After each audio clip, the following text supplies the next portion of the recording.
Some moments in history turn the tide of an entire war, and the fortification of Dorchester Heights was one of them.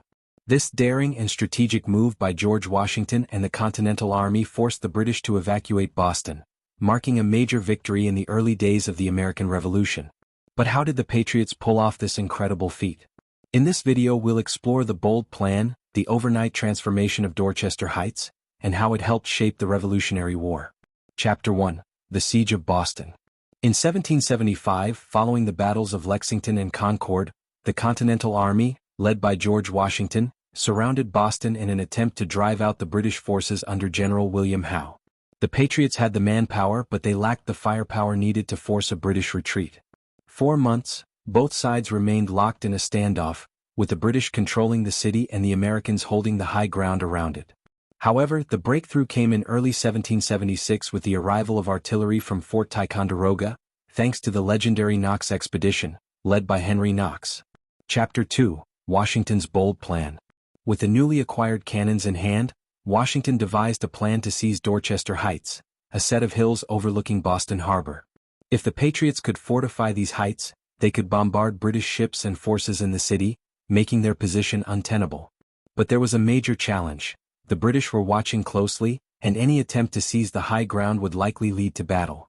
Washington needed to fortify Dorchester Heights quickly and secretly to avoid a direct confrontation before the defenses were ready.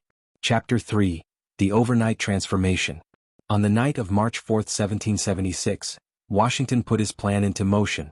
Under the cover of darkness, 2,000 Continental soldiers and militia moved onto Dorchester Heights, carrying tools, cannons, and supplies.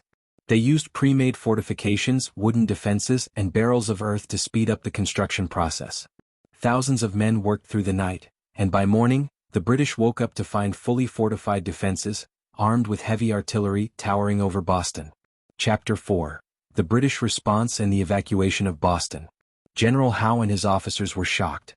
The British realized they were now in an impossible position.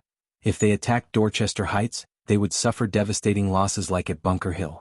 If they stayed in Boston, they would be bombarded by Patriot artillery. With no good options, the British decided to evacuate Boston. On March 17, 1776, British troops and Loyalist supporters boarded ships and withdrew to Halifax, Nova Scotia, effectively ending British control of Boston. This victory was a huge morale boost for the Patriots and solidified Washington's reputation as a brilliant military strategist. Chapter 5. The Legacy of Dorchester Heights.